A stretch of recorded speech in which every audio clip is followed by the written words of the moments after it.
ജീവിതയാത്രയുടെ പുതിയൊരു കുക്കിംഗ് വീഡിയോയിലേക്ക് ഏവർക്ക് സ്വാഗതം. ഇന്നൊരു ക്യാരറ്റ് ഹൽവ ആയാലോ? അത് നമ്മൾ കുറച്ച് ക്യാരറ്റൊക്കെ ഇവിടെ കഴുകി വൃത്തിയാക്കി എടുത്തിട്ടുണ്ട് കേട്ടോ. ഇതിനെ ചെറിയ രീതി ചെറുതായിട്ട് ഇതുപോലെ പൊടിയായിട്ട് ഗ്രേറ്റ് ചെയ്തെടുത്ത് ആദ്യം തന്നെ ഒരു 4-5-6 ക്യാരറ്റാണ് എടുത്തിട്ടുള്ളത്. ചുമന്ന ക്യാരറ്റാണ് കേട്ടോ. നമ്മൾ കഴിഞ്ഞ ദിവസം ക്യാരറ്റ് വാഷിംഗ് ഏരിയ ഒക്കെ പരിചയപ്പെടുത്തിയിട്ടില്ലേ, അവിടെ നിന്ന് പോയപ്പോൾ വാങ്ങിയതാണ് നമ്മൾ. അപ്പോൾ ഇത് ഒരു പാത്രത്തിലേക്ക് ഇട്ട് കൊടുക്കാം. ചാനൽ സബ്സ്ക്രൈബ് ചെയ്യാതെ കാണുന്നവരുണ്ടെങ്കിൽ ഒന്ന് സബ്സ്ക്രൈബ് ചെയ്തേക്കണേ. അതുപോലെ ഒന്ന് ഷെയർ ചെയ്ത് കൊടുക്കാനും ലൈക്ക് ചെയ്യാനും മറക്കല്ലേ. ഇതിട്ടൊക്കെ കഴിഞ്ഞ് കഴിഞ്ഞാൽ നമുക്കിതിലേക്ക് ഒരു 1/2 ഗ്ലാസ്സോളം വെള്ളം ഒഴിച്ച് കൊടുക്കാം. കൂടുതലൊന്നും വേണ്ട കേട്ടോ, ക്യാരറ്റിൽ തന്നെ വെള്ളം ഇറങ്ങിക്കോളും. ഇനി 1/2 ഗ്ലാസ് വെള്ളം ഒഴിച്ച് കൊടുത്ത് നമ്മൾ ഇത് തീ കത്തിച്ച് അടുപ്പത്തേക്ക് വെക്കുകയാണ്. ഒരു 3/4 വേവായി വരണം, അതുവരെ വെയിറ്റ് ചെയ്യാം. ഇനി ഒന്ന് വെള്ളം വറ്റി പോകുന്നതെന്ന് പറയാൻ വേണ്ടി വെച്ചിട്ട് ദൂരെയൊന്നും പൊയ്ക്കളയരുത്, ഇടയ്ക്കൊക്കെ ഒന്ന് ഇളക്കി കൊടുക്കുകയും കൂടെ വേണേ.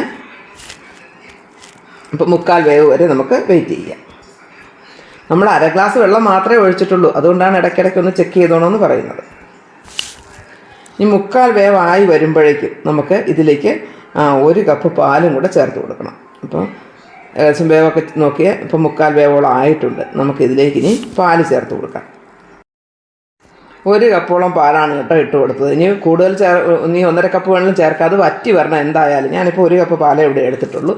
പാൽ ഏകദേശം ഒരുവിധം വറ്റി വന്ന് തുടങ്ങി, കുറച്ച് വറ്റുന്നേരം നമുക്ക് തീയെ ഒരുവിധം മീഡിയം ഫ്ലെയിമിലിട്ട് ഇളക്കി കൊടുത്തുകൊണ്ടിരിക്കണം, അല്ലെങ്കിൽ അത് ഇതായി പോയാലോ. അതിന് ശേഷം നമ്മൾ അടുത്തതായിട്ട് ചേർക്കേണ്ടത് പഞ്ചസാരയാണ്. അപ്പോൾ പഞ്ചസാരയൊക്കെ എടുത്ത് റെഡിയാക്കി വെക്കുക. ഒരു 8 സ്പൂൺ പഞ്ചസാരകളാണ് ഞാൻ ഇടുന്നത്. ഒരു 5-8 സ്പൂൺ പഞ്ചസാര ഇടുക. പഞ്ചസാര മാത്രമല്ല കേട്ടോ, നമ്മൾ അതുകൊണ്ട് കുറച്ച് സാധനങ്ങളുടെ മധുരത്തിന് ചേർക്കുന്നുണ്ട്. അപ്പോൾ ഒരു 8 സ്പൂൺ പഞ്ചസാര ചേർത്തു. അതിനുശേഷം അതൊന്നുകൂടെ വീണ്ടും ഇളക്കി യോജിപ്പിക്കാം. പഞ്ചസാരയൊക്കെ നന്നായിട്ട് അലിഞ്ഞ് വന്ന് കഴിയുമ്പോഴേ ഇതിലേക്ക് ചേർക്കേണ്ട കുറച്ച് കണ്ടൻസ്ഡ് മിൽക്കാണ്. അതും കൂടി ചേർത്താൽ നല്ല മധുരം ഉണ്ടാകും ആവശ്യത്തിന്. അതും ആവശ്യത്തിനനുസരിച്ച് മധുരത്തിൻ്റെ പോലെ ചേർക്കാം കേട്ടോ. ഞാനിവിടെ ഒരു 3-4 സ്പൂണോളാണ് ചേർക്കുന്നത്. അതിനൊന്നും പ്രത്യേക അളവ് പറയുന്നില്ല, നിങ്ങൾക്ക് എത്രമാത്രം മധുരവും ടേസ്റ്റും ആവശ്യമുണ്ട് അതിനനുസരിച്ച് ഇതെല്ലാം ചേർക്കാം. പാല്, പഞ്ചസാര, കണ്ടൻസ്ഡ് മിൽക്ക് ഒക്കെ. പാത്രത്തിൻ്റെ അടിയിൽ പിടിക്കാതെ ഇടയ്ക്കിടയ്ക്കൊന്ന് ഇളക്കി കൊടുക്കണം കേട്ടോ. അത് കഴിഞ്ഞിട്ട് നമുക്കിനിയും 1-2 ഐറ്റംസ് കൂടെ ചേർക്കാനുണ്ട്.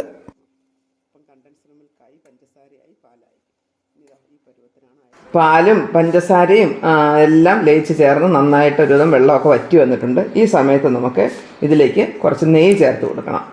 ആവശ്യത്തിന് നെയ്യും കൂടെ ഒഴിച്ച് കൊടുക്കാം. ഒരു 3-4 സ്പൂൺ നമ്മൾ പാകത്തിനനുസരിച്ച് ചേർക്കാം. ഞാനിപ്പോൾ ഒരു 3-4 സ്പൂൺ നെയ്യ് ചേർക്കുന്നുണ്ട്. അപ്പോൾ ഇനി അത് കഴിഞ്ഞിട്ട് ഇളക്കി നന്നായിട്ട് വിട്ട് വരുന്ന പരുവാവണം. പാത്രത്തിൽ നിന്ന് പറ്റി പിടിക്കാത്ത രീതിയിൽ പാത്രത്തിൽ നിന്ന് വിട്ട് വരുന്നോടും വരെ നമ്മൾ ഏകദേശം ഇങ്ങനെ ചെറിയ രീതിയിൽ ഇളക്കിക്കൊണ്ടിരിക്കുക. 4-5 സ്പൂൺ നെയ്യ് ഒഴിച്ചതിന് ശേഷം ഇങ്ങനെ ഇളക്കി യോജിപ്പിക്കുക. കുറച്ച് സമയമാകുമ്പോഴത്തേക്കും ഇത് ഒരു കട്ടയായിട്ട് വരുന്നുണ്ട്, പാത്രത്തിലൊന്നും അധികം പറ്റാത്തൊരു സ്റ്റേജ് വരും. അതുവരെ നമ്മളിങ്ങനെ ഇളക്കി യോജിപ്പിക്കണം.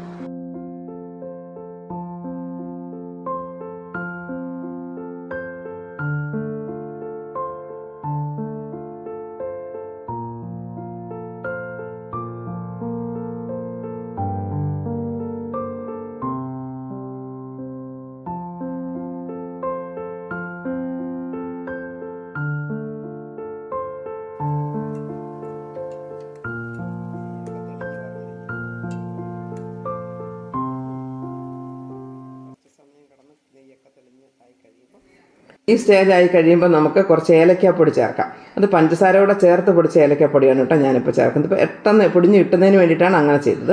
അപ്പോൾ അങ്ങനെ കുറച്ച് ഏലക്കാപ്പൊടിയും കൂടെ ചേർത്തു.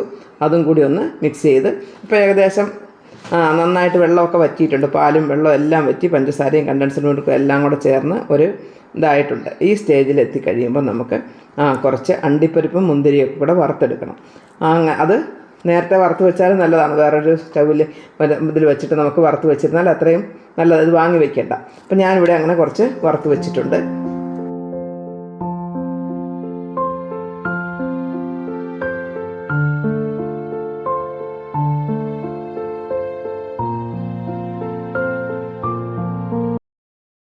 ഇപ്പോൾ ഏകദേശം വെള്ളമൊക്കെ വറ്റിയിട്ടുണ്ട്. ഇനി തയ്യാറാക്കി വെച്ചിരിക്കുന്ന അണ്ടിപ്പരിപ്പും മുന്തിരിയൊക്കെ വറുത്ത് വെച്ചത് നമ്മൾ ഇതിലേക്ക് ഇട്ട് കൊടുക്കാം. പൂർണ്ണമായിട്ട് ഞാൻ ഇട്ട് കൊടുക്കുന്നില്ല, കുറച്ച് മാറ്റി വയ്ക്കുന്നുണ്ട്. അതെന്തിനാണെന്നല്ലേ, മുകളിൽ ഡെക്കറേഷൻ ചെയ്യുന്നത് നല്ല ഭംഗിയായിട്ടിരിക്കും. മുകളിൽ ഇതൊക്കെ ഉണ്ടാക്കി തയ്യാറാക്കി ഒരു പ്ലേറ്റിലേക്ക് വെച്ചതിന് ശേഷം മുകളിലേക്ക് നിരത്തി കൊടുക്കുന്നതിന് വേണ്ടിയിട്ടാണ് കേട്ടോ കുറച്ച് മാറ്റി വയ്ക്കുന്നത്. നിങ്ങളും അങ്ങനെ ചെയ്താൽ നന്നായിരിക്കും. അപ്പം ഇനിയിപ്പോൾ ഇതെല്ലാം വിട്ട് വരുന്ന പരുവാകുമ്പോൾ നമ്മൾ ഇനി ഒരു ബൗളിലേക്ക് മാറ്റുകയാണിത്. ഒരു ബൗളിലേക്ക് കോരി എടുത്ത് ചൂടോടെ മാറ്റാം. ഇനിയിപ്പോൾ ഈ ബൗളിൻ്റെ മുകളിലേക്ക് നമുക്ക് മാറ്റി വെച്ചിരിക്കുന്ന അണ്ടിപ്പരിപ്പ് മുന്തിരിയൊക്കെ വറുത്ത് വെച്ചിരിക്കുന്നതിനോട് നിരത്തി കൊടുക്കാം. അപ്പോൾ കാണാൻ നല്ല ഭംഗിയുണ്ടാകും. അപ്പോൾ അത് എങ്ങനെയാണ് അതും കൂടെ വെച്ച് കഴിയുമ്പോൾ നമുക്ക് നല്ല സ്റ്റൈലായില്ലേ. ഇനി നമുക്ക് സെർവ് ചെയ്യാം. ആദ്യം കുഞ്ഞിന് തന്നെ കൊടുത്തു നോക്കാം.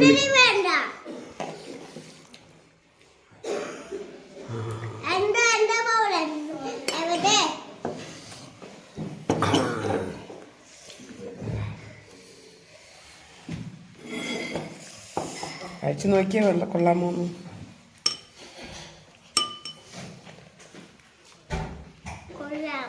എങ്ങനെയുണ്ട്?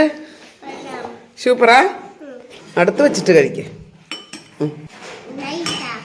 നൈസാണല്ലേ? അപ്പോൾ കഴിച്ചോളൂ. പിന്നെ നമ്മളോട് കഴിച്ച് നോക്കാം അല്ലേ? അപ്പോൾ ഇതെല്ലാവരും ഒന്ന് ട്രൈ ചെയ്ത് നോക്കുക.